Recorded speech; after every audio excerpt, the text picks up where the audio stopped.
शील प्रभुपाद की जय, गुरु गौरांग की जय। कल के सत्र में हमने सुना रामानुज जब उस मंत्र का वितरण करते हैं, उस मंत्र के रहस्य को लोगों तक पहुंचाते हैं, गोष्ठीपूर्ण बहुत क्रोधित हो जाते हैं। गोष्ठीपूर्ण कहते हैं कि आप मेरे सामने क्यों आए हैं? आपके चेहरे को देखकर मैं और अधिक पापी नहीं होना चाहता। तो रामानुज कहते हैं कि क्षमा करिए, मेरे से अपराध तो हुआ है, पर आपने ये भी कहा था कि ये मंत्र इतना शक्तिशाली है कि जो भी इसका जप करेगा वह मुक्त हो जाएगा इस संसार के जन्म मृत्यु के चक्र से।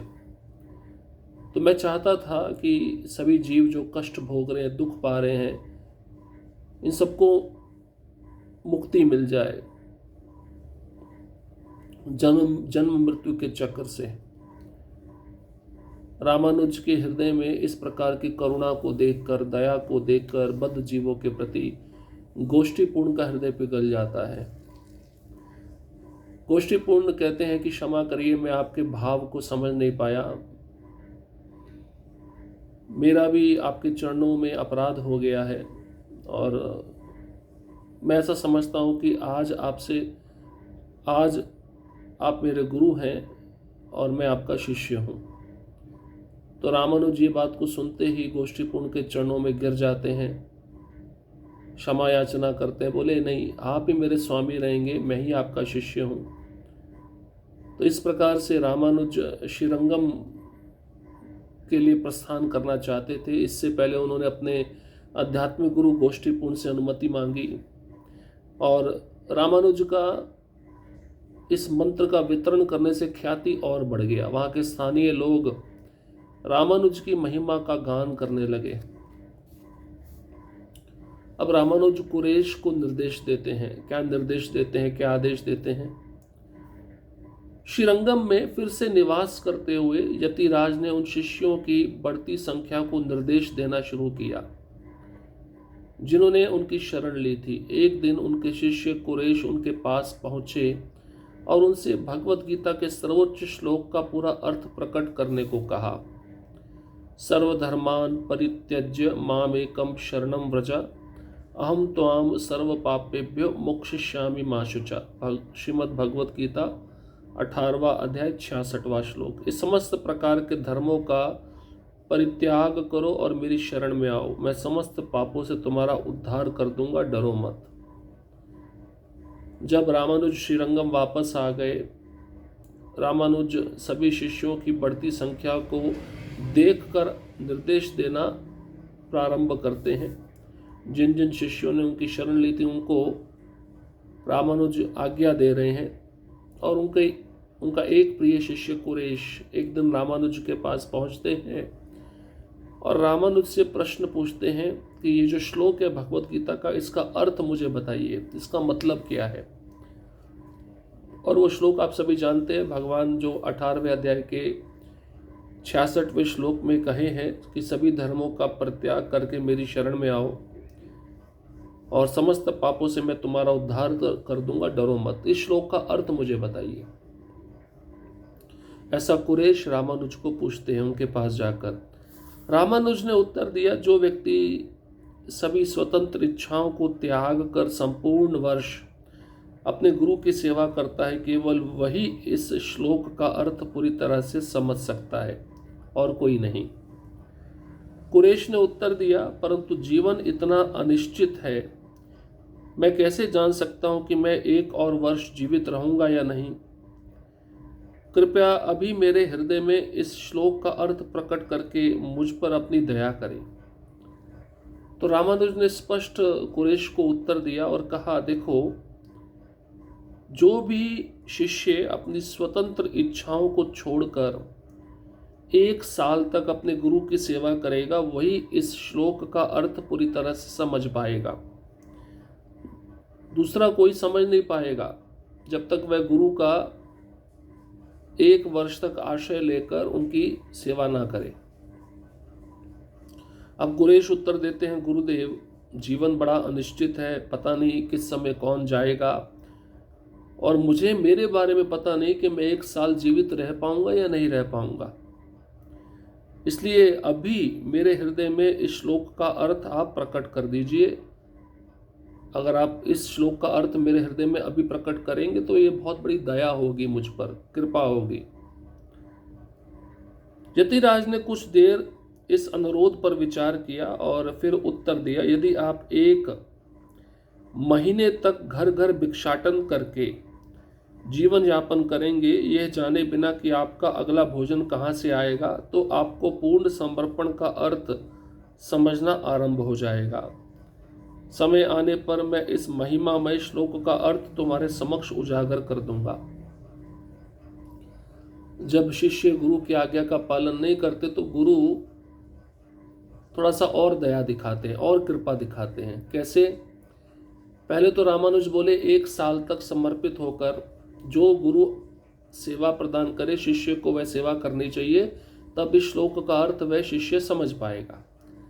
अब रामानुज ने और कृपा की, उन्होंने कहा ठीक है 1 वर्ष रहने दो, 1 महीना घर घर जाकर भिक्षाटन करो।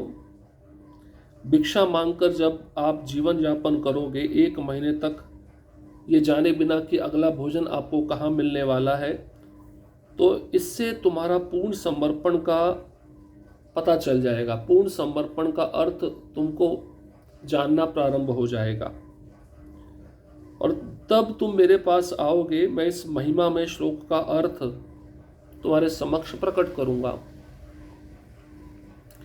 1 महीने तक कुरैश अपने गुरु के निर्देशानुसार रहे। जब महीना बीत गया तो उन्होंने यतिराज से भगवान कृष्ण के प्रति समर्पण की प्रकृति के बारे में संपूर्ण शिक्षा ग्रहण की। अब 1 महीना कुरैश पूरी तरह से जो गुरु की आज्ञा थी उसको पालन किए। 1 महीने तक भिक्षाटन किए, पता नहीं अगला भोजन कहाँ मिलेगा। इस प्रकार से आज्ञा का पालन करते करते जब 1 महीना बीत गया, तब कुरैश अपने गुरु महाराज रामानुज के पास में आए और उन्होंने रामानुज से भगवान कृष्ण के प्रति समर्पण की जो प्रकृति है उसके बारे में पूरी शिक्षा प्राप्त कर ली। अर्थ पता चल गया। अब दाशरथी का निवेदन क्या होता है? दाशरथी भी रामानुज के बहुत प्रिय शिष्य हैं। वे क्या निवेदन करते हैं रामानुज अपने गुरु महाराज के चरणों में?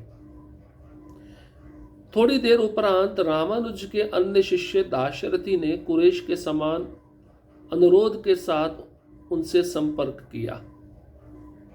अब दाशरथी भी रामानुज के पास में गए और उन्होंने भी निवेदन किया, मुझे इस श्लोक का अर्थ जानना है। जैसे आपने कुरैश को समझाया है, सर्वधर्मान परित्यज्य मामेकम शरणं व्रज अहम त्वां सर्व पापेभ्यो मोक्षयिष्यामि मा शुचा। इस श्लोकार्थ आपने जैसे कुरैश को समझाया, मुझे भी समझाइए। ये मेरा निवेदन है आपके चरण कमलों में। रामानुज ने उत्तर दिया, आप मेरे संबंधी हैं, अतः मेरी इच्छा है कि आप गोष्ठीपूर्ण से सुनकर इस श्लोक को समझें। भले ही आप में कुछ दोष हो, लेकिन मैं इसे अनदेखा कर दूंगा क्योंकि आप मेरे परिवार के सदस्य हैं। गुरु का कर्तव्य है कि वो शिष्य के हृदय से सभी कलंक हटा दे। इसलिए बेहतर है कि आप श्री गोष्ठीपूर्ण से शिक्षा ग्रहण करें। दाशरथी एक महान विद्वान के रूप में प्रसिद्ध थे और अभी भी वो अपनी शिक्षा पर थोड़ा गर्व करते थे। यही कारण था कि रामानुज ने उन्हें गोष्ठीपूर्ण के पास जाने का निर्देश दिया। तो हर एक शिष्य के लिए अलग अलग निर्देश रहता है ना गुरु का। अब गुरु हर एक का ट्रीटमेंट एक जैसा नहीं करते। कुरैश आए तो कुरैश तो शिष्य संबंधी नहीं थे रामानुज के, उनके लिए एक अलग विधि थी इस श्लोक को जानने की। अब दाशरथी आए तो दाशरथी के लिए रामानुज के पास एक अलग विधि है, वो तो उनके घर के संबंधी है, इसको बड़ा गर्व भी है अपनी विद्वत्ता पर। तो रामानुज ने उत्तर दिया, देखो आप मेरे संबंधी हैं, इसलिए अच्छा यही है कि आप गोष्ठीपूर्ण से सुनकर इस श्लोक का अर्थ समझो। भले ही आप में कुछ दोष होगा, लेकिन मैं इसे अनदेखा नहीं करूँगा। मेरे परिवार के आप एक सदस्य हो और गुरु का कर्तव्य होता है शिष्य के हृदय से सभी कलंक हटा देना। इसलिए अच्छा यही है कि आप गोष्ठीपूर्ण के पास में जाइए, उनसे इस श्लोक को जानने का प्रयास करिए। दाशरथी एक महान विद्वान के रूप में बहुत जाने जाते थे, प्रसिद्ध थे, और अभी भी अपनी शिक्षा पर उनको थोड़ा गर्व था। तो रामानुज उसी शिक्षा का गर्व या घमंड तोड़ना चाहते थे। यही कारण था रामानुजाचार्य ने गोष्ठीपूर्ण के पास अपने शिष्य दाशरथी को भेजा उस श्लोक का अर्थ जानने के लिए। अपने गुरु के निर्देशानुसार दाशरथी तिरकोट्टियूर में निवास करने चले गए और 6 महीने तक वह महात्मा गोष्ठीपूर्ण के चरणों में बैठे रहे। हालांकि इस समय के अंत में भी आचार्य ने अभी भी उन्हें भगवान कृष्ण द्वारा बोले गए इस उत्कृष्ट श्लोक का अर्थ नहीं समझाया था। तो रामानुज की आज्ञा का पालन करते हुए दाशरथी जहाँ पर गोष्ठीपूर्ण रहते थे तिरकोट्टियूर वहाँ पर पहुँच गए और 6 महीने तक गोष्ठीपूर्ण के चरणों में बैठे रहे उस श्लोक को समझने के लिए। भाई बार बार जाते होंगे, मुझे श्लोक का अर्थ बता दीजिए। 6 महीने बीत गए, गोष्ठीपूर्ण ने अभी भी दाशरथी को भगवान कृष्ण द्वारा बोले गए उस उत्कृष्ट श्लोक का अर्थ नहीं समझाया था। 6 महीना बीत गया, अभी भी उस श्लोक का अर्थ उन्होंने बतलाया नहीं है कि श्लोक का रहस्य क्या है। अंततः युवक पर दया करते हुए गोष्ठीपूर्ण ने दाशरथी से कहा, आप निश्चित रूप से एक सबसे प्रतिभाशाली विद्वान हैं, मैं इसे भली भांति जानता हूँ। यद्यपि आपको यह समझना चाहिए कि एक कुलीन परिवार में जन्मा परंतु एक संकीर्ण हृदय वाला व्यक्ति शिक्षा, धन और जन्म पर गर्व पैदा कर सकता है। जो नेक है उनमें महान शिक्षा आत्मसंयम लाती है और इस प्रकार उत्तम गुणों को जन्म देती है, दोषों को नहीं। इन निर्देशों को समझकर अब अपने गुरु के पास वापस जाएं, वह श्लोक का अर्थ प्रकट करेंगे जैसा आप चाहते हैं। तो 6 महीना बीतने के बाद गोष्ठीपूर्ण ने दया दिखाते हुए दाशरथी से कहा, मैं जानता हूँ आप निश्चित रूप से बहुत प्रतिभाशाली विद्वान भक्त हैं और मैं ये भी जानता हूँ कि आपको सब शास्त्रों का ज्ञान है, लेकिन आपको ये समझना चाहिए एक अच्छे परिवार में जन्म लेना, इससे जो व्यक्ति होता है उसका हृदय में शिक्षा, धन, जन्म ये गर्व पैदा कर देती है। कुंती महारानी भी कही है ना कि जिस व्यक्ति को अपने सौंदर्य पे गर्व है, जिसको अपनी शिक्षा पे गर्व है, जिसको अपने ऊंचे कुल में जन्म लेने का गर्व है, उसको भगवान कभी प्राप्त नहीं हो सकते, क्योंकि ये चीज़ें उस व्यक्ति के हृदय में गर्व पैदा कर देती हैं। तो दाशरथी को गोष्ठीपूर्ण समझा रहे हैं, शिक्षा हो, धन हो, ऊंचे कुल में जन्म हो, ये सब वस्तुएं एक व्यक्ति के हृदय में गर्व को पैदा करती हैं। लेकिन महान व्यक्ति वही है जो इन सब चीज़ों को प्राप्त करके भी आत्मसंयमी रहता है, अपनी इंद्रियों, अपने मन पे नियंत्रण लाता है। तो इससे उसके गुण प्रकट होते हैं, दोष प्रकट नहीं होते। इन निर्देशों को समझकर गोष्ठीपूर्ण ने इतना ही कहा, आप रामानुज के पास में जाइए और उन्हीं से इस श्लोक का अर्थ समझने का प्रयास करिए, और जैसा इस श्लोक का अर्थ वह प्रकट करेंगे आप उसको अच्छे से समझ सकते हैं। ऐसा गोष्ठीपूर्ण ने दाशरथी को कहा। दाशरथी की विनम्रता। दाशरथी पुनः श्रीरंगम लौट आए और रामानुज को तिरकोट्टियूर में हुई घटना को कह सुनाया। उसी समय महापूर्ण की पुत्री अतुलई वहां आई। जाहिर है वह किसी संकट में थी। जब यतिराज के द्वारा उसके दुख का कारण पूछे जाने पर उसने उत्तर दिया, प्रिय भाई, मेरे पिता ने मुझे आपके पास भेजा है। मैं अपने ससुर के घर पर रहती हूँ और मुझे प्रत्येक दिन सुबह शाम घर से 2 मील की दूरी पर एक सरोवर से पानी लाना पड़ता है। वहाँ का मार्ग निर्जन और कठिन है और इसके परिणाम स्वरूप मैं भय और शारीरिक श्रम से अभिभूत हो गई हूँ। जब मैंने अपनी सास को इन कठिनाइयों के विषय में बताया तो मुझसे सहानुभूति रखने के बजाय वह गुस्से में भरकर बोली, तुम अपने पिता के घर से रसोइया क्यों नहीं लाई? क्या मैं एक सेवक के खर्च को किस प्रकार वहन कर सकती हूँ जबकि तुम घर पर बैठी हो? इस व्यवहार से बहुत दुखी होकर मैं अपने पिता के घर लौट आई और उन्होंने मुझे इस समस्या के समाधान के लिए आपके पास आने का निर्देश दिया है। अब दाशरथी जब वापस श्रीरंगम आ गए, उन्होंने रामानुज अपने गुरु महाराज को जो भी गोष्ठीपूर्ण से चर्चा हुआ था त्रिकोटियूर में वो सब बता दिया।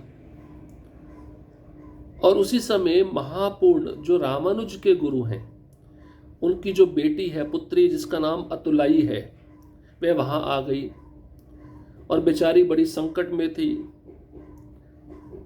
और रामानुज के द्वारा उसके दुख का कारण पूछे जाने पर वह उत्तर दे रही। रामानुज ने पूछा, भाई बहुत दुखी दिख रही हो, क्या बात है, तुम्हारे दुख का कारण क्या है? अब अतुलाई रामानुज को अपना दुख बता रही है। वो शुरुआत करती है, मेरे प्रिय भाई, मेरे पिता ने मुझे आपके पास भेजा है। मेरे पिता महापूर्ण ने, जो संकट आया मेरे जीवन में, मेरे पिता ने कहा कि रामानुज के पास में जाओ, वो तुम्हारा संकट दूर कर देंगे। मैं अपने पिता के कहने पर आपके पास आई हूँ। उन्होंने मुझे आपके पास भेजा है। मैं अपने ससुर के घर पे रहती हूँ और रोज़ प्रत्येक दिन सुबह शाम घर से 2 मील की दूरी पर एक सरोवर है, वहाँ से मटके में पानी भर के मुझे लाना पड़ता है। और जो रास्ता है वो बहुत सुनसान है, निर्जन है, कठिन है, कांटे हैं, पत्थर है, कंकर है। इसके परिणाम स्वरूप मैं भय और शारीरिक श्रम से अभिभूत हो जाती हूँ। भाई डर भी लगता है, सुनसान रास्ता है और शरीर में इतना श्रम लगता है, उससे मैं थक जाती हूँ। और जब मैं अपनी सास को ये कठिनाई के बारे में बताती हूँ तो मुझसे सहानुभूति दिखाने के बजाय वह गुस्से में भरकर मेरे से ये कहती है कि पिता के घर से रसोइया क्यों नहीं ले आती? अब मैं एक सेवक के खर्च का वहन भी नहीं कर सकती। नौकर लाऊंगी तो उसको खर्चा देना पड़ेगा, वो खर्चा भी मैं उठा नहीं सकती हूँ। इस ताने से, इन अपशब्दों को सुनकर मैं बहुत दुखी हो गई हूँ। मेरी सास जो मेरे साथ इस प्रकार का दुर्व्यवहार कर रही है, इसको मैं सहन नहीं कर पाई और अपने पिता के घर वापस लौट आई हूँ। और मेरे पिता ने इस समस्या का हल निकालने के लिए, समाधान निकालने के लिए आपके पास जाने का निर्देश दिया है। ये समस्या है मेरी, अब इसका समाधान कीजिए। अब क्या समाधान करते हैं रामानुज? बहुत सुंदर कथा है। रामानुज अब किसको भेजेंगे? महापूर्ण की पुत्री के घर में वह सेवा करवाने के लिए, सेवक बनने के लिए। श्लोक का अर्थ समझना है ना, उसके लिए सेवा करनी पड़ेगी। ऐसे कोई शास्त्र पढ़ के श्लोकों के अर्थ को नहीं समझ सकता है। सेवा के भाव के द्वारा ही शास्त्र के सारे श्लोकों को समझा जा सकता है। ये एक व्यवहारिक क्रिया है, प्रैक्टिकल विधि है, इसलिए इसको करना बहुत ज़रूरी है। तो अब रामानुज किसको भेजेंगे? अपने गुरु की पुत्री कोई समस्या लेके आई, उसका समाधान तो निकालना पड़ेगा ना। अब रामानुज किसको भेजेंगे? ये बहुत सुंदर कथा है, इसको हम आगे श्रवण करना जारी रखेंगे। हरे कृष्णा कृष्ण कृष्णा हरे हरे, हरे राम राम राम हरे हरे।